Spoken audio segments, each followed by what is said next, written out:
Привет, друзья мои! Хочу начать сегодняшний ролик с весьма печальных событий, которые происходят у нас на территории Украины. Не буду я вдаваться в подробности, весь интернет и так забит этой информацией. Сегодня я нахожусь в Полтавской области, в весьма заброшенной деревушке, где очень-очень мало домов. Я не мог вас оставить без интересного контента. Сегодня я, правда, один. Сергей сейчас находится очень далеко от меня. Немножко все эти события нас, так сказать, разлучили.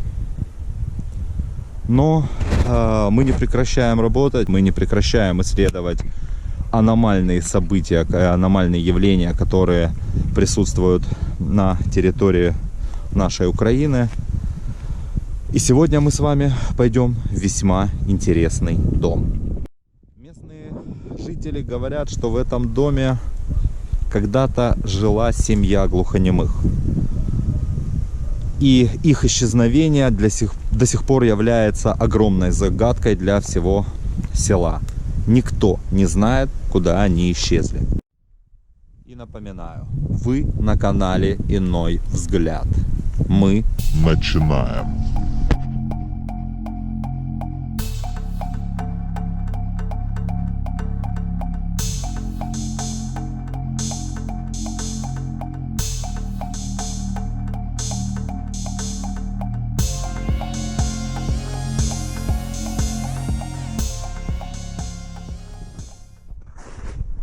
Здесь какая-то летняя кухонка. А, вот же сарайчик. Вот он.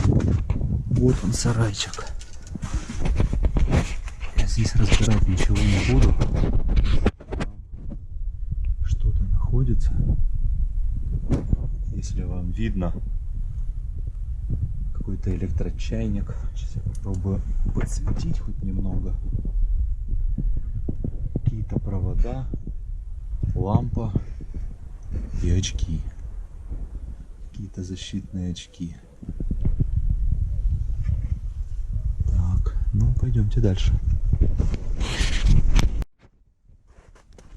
Вот, в общем-то, и сам дворик. Как вы видите, он весь порос травой.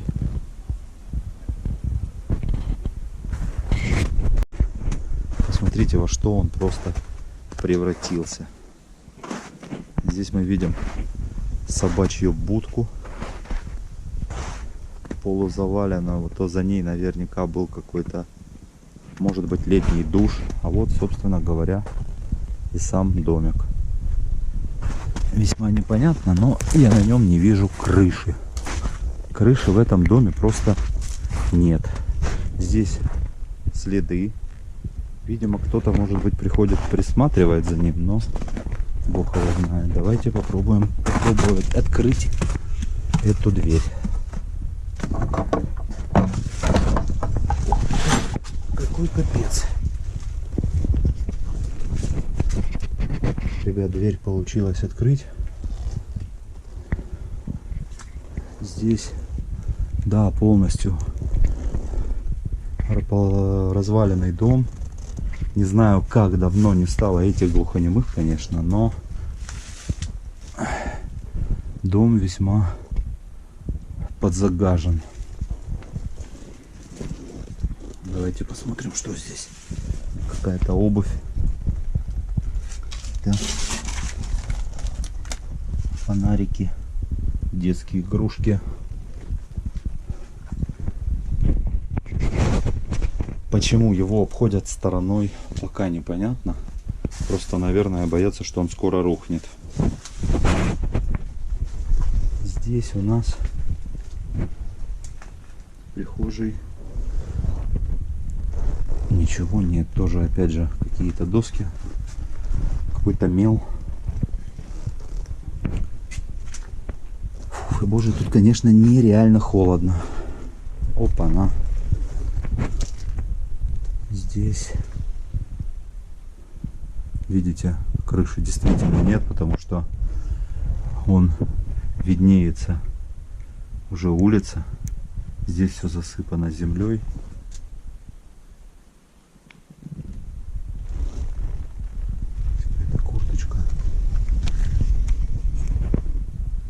что-то, какие-то вещи, какая-то ветошь в этом самом в кульке, но туда я лезть точно не буду. Здесь тоже какие-то курточки. Ова. Да уж. Да уж. Когда-то люди здесь жили. Фух. Какие-то обои. Здесь какие-то балки просто-напросто, ребят, придерживают остатки крыши, которая просто в любой момент может рухнуть. Посмотрите, цветы. Да ладно. Это, наверное, искусственно. Наверное, искусственно. Ну да. Искусственные цветы. Света, естественно, здесь нет. Судя по всему, давным-давно. И вот комнатушка. Наполовину заваленная. Куча бутылок.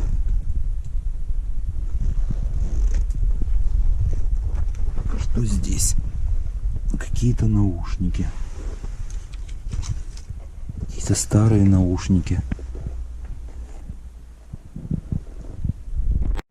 Но сказать, что я здесь чувствую какую-то негативную энергетику, либо чувствуется какое-то присутствие, нет, такого нет.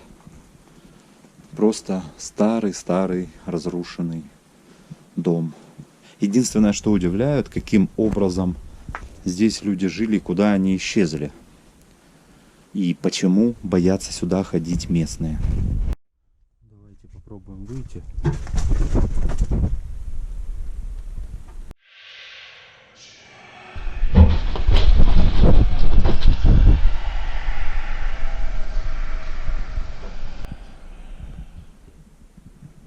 Что это было?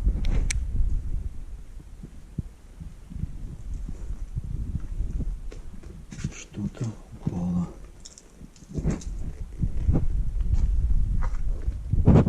Как бы с одной стороны неудивительно, с другой стороны одному здесь как-то немного не по себе, если честно.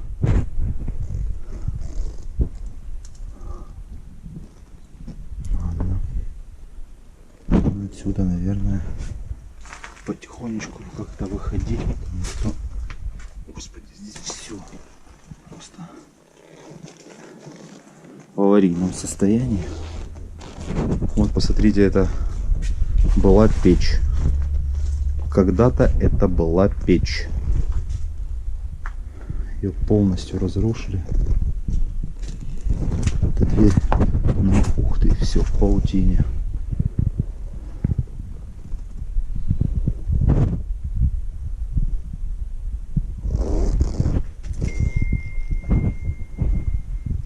Такое ощущение, что кто-то здесь ходит на улице. Ладно, будем выходить, посмотрим, что в этом доме есть еще, точнее, что находится в соседней летней кухонке. Да что ж такое?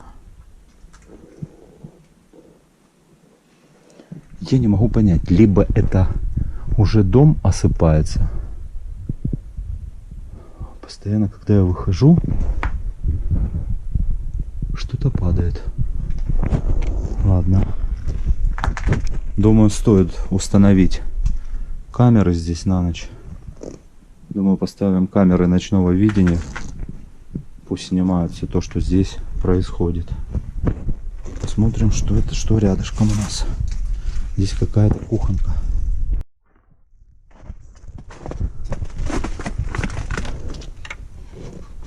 Кухня закрыта. Кухня, ребят, закрыта, поэтому туда мы ломиться точно не будем, чтобы меня еще не приняли за мародера. Что здесь? Что это?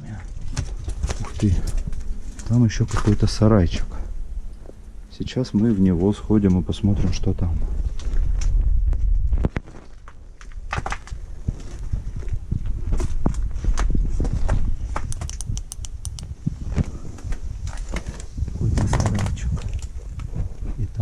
эта дверь. Тоже в сарайчик.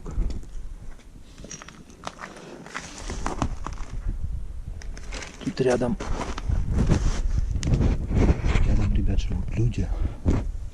Поэтому я думаю, что надо все делать тихо, чтобы местный сельский народ не подумал. Вон, кстати, кто-то уже смотрит сюда.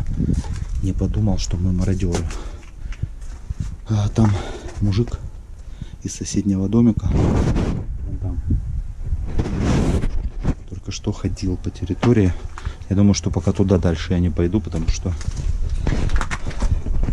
в нынешней ситуации это весьма может закончиться печально. Вот, друзья, я зашел к этому дому с другой стороны. Двигаюсь в свою обитель за камерами. Сейчас я вам попробую показать с другой стороны. Вот эти ворота. Здесь еще даже вот какой-то колодец. Вот. А вот улицы. Вот, в общем-то, и все село. А вот, посмотрите, с этой стороны. Ну что, друзья, пока еще светло, возвращаюсь назад. Взял с собой все стационарные камеры, которые с ночным видением. Установлю их, поставлю на них датчики на движение, чтобы они не снимали все подряд, потому что их просто не хватит. Точнее, не хватит батареи до утра. Посмотрим, что с этого получится.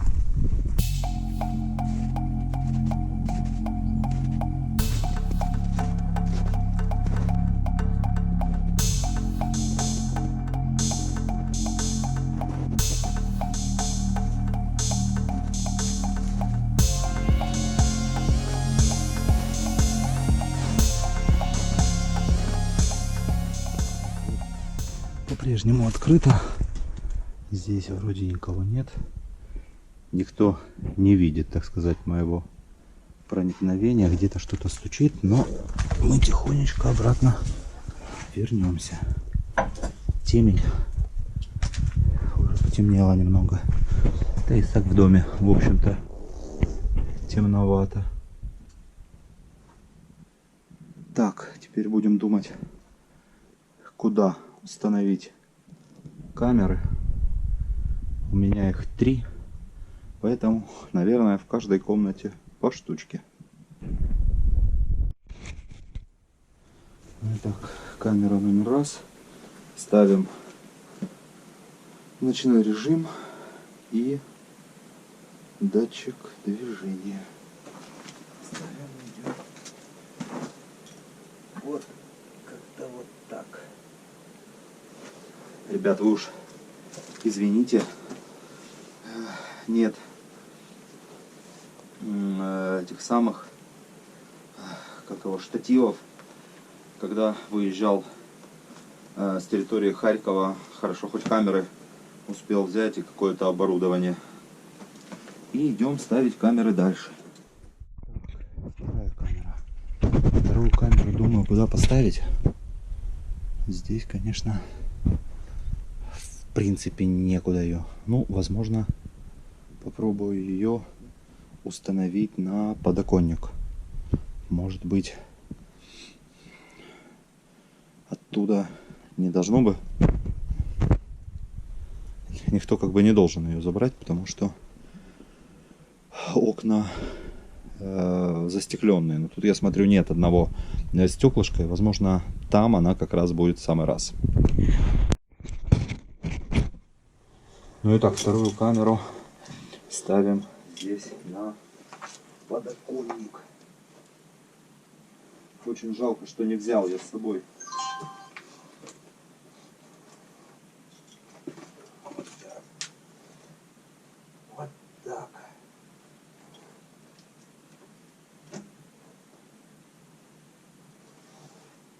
Так пусть и снимает. Все режимы включены. Фух. Так, и сейчас пойдем установим еще одну камеру. Скорее всего, Установим ее где-то. Здесь просто я боюсь в этой комнате устанавливать, потому что здесь все продувается. Наверное, установим ее в коридоре. Пойдем. Только что за домом услышал какие-то шаги.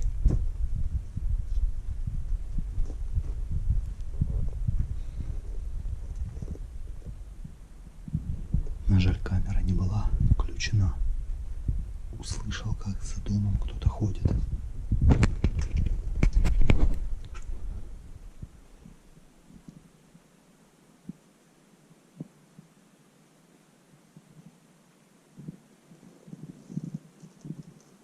Не знаю, слышно ли вам. Двигаюсь постепенно, потихонечку к выходу. Посмотреть, что там.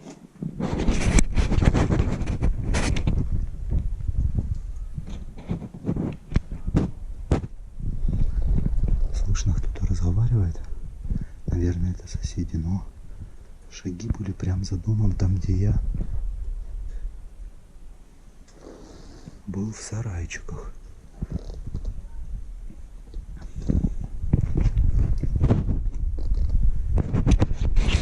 Сейчас тихонечко посижу здесь, пока не буду выходить. Потом установлю еще одну камеру и буду постепенно двигать в сторону своего дома. Самое главное, чтобы никто не увидел, что я здесь был, потому что могут ночью прийти и просто-напросто стырить камеры. Это поселок. Это будет неудивительно, если я с утра приду, а здесь уже ничего нет. Но будем рисковать. Ну и так, камера установлена. Буду выбираться наружу. Вроде бы никого нет. Вроде все включено. На всякий случай дверь прикрою, потому что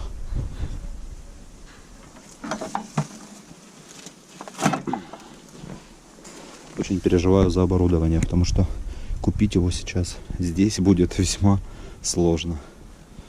GoPro, конечно же, заберу, потому что это оставлять его здесь, в общем-то, нельзя. Ну и буду потихонечку выбираться. С утра завтра приду и посмотрю, что у нас тут происходит или не происходит ничего. Фу. В общем, до утра, ребятки.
друзья, вот и утро. Иду забирать камеры. Сегодня такое хорошее морозное утро. Посмотрим, что они там позаписывали и есть ли они вообще на месте. Будем заходить, вроде бы никого нет. Дверь тугая.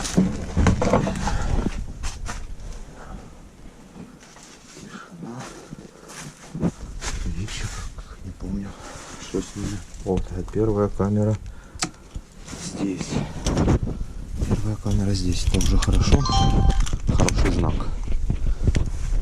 Идем дальше. Вроде бы все на месте, все как и было.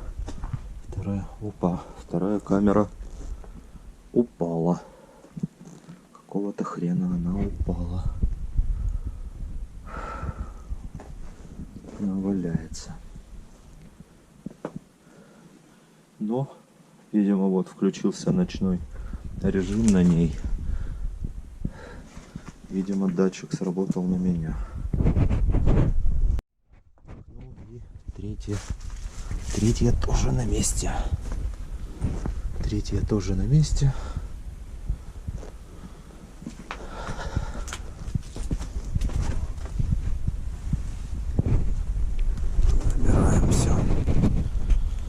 Ну и так, ребят, я забрал камеры. Сейчас буду двигаться в сторону своего жилища и смотреть, что они записывали или ничего не записывали. Здесь вроде бы тяжело запомнить, как все располагалось, но вроде все на том же месте, как и было. Ну вот, будем смотреть на камерах уже, что и как. Ну что, друзья, посмотрел я видео, которые записали камеры. Вывод, конечно, весьма необычный и неоднозначный. Ну, давайте по порядку. Камера номер 1, которую я поставил первой. Она постоянно включалась, постоянно тряслась, но мне кажется, что это из-за того, что с потолка осыпалась штукатурка и куски земли. И, возможно, один из кусочков земли просто-напросто сбил камеру. Это как бы можно понять, и, скорее всего, это так и было. Камера номер 2 не включилась за ночь вообще. Она ни разу не включилась. То есть я открыл буквально вот 10 минут назад, посмотрел, 0 файлов. Есть вопросы к камере номер 3. Как происходило с этими вещами, я понять не могу. С первый раз она включилась, когда там шатнулась какая-то кофта. Потом вылетела спустя какое-то время шапка. А потом какое-то то ли полотенце, то ли покрывало, я так и не понял, но в дом я пока не возвращался, чтобы опять посмотреть, что валяется на полу. Напишите, пожалуйста, в комментариях, что вы об этом думаете. И, ребят, поставьте большой пальчик вверх, подпишитесь на наш канал и не пропускайте новые выпуски. Даже в это сложное для нашей страны время мы работаем для вас. Всем пока!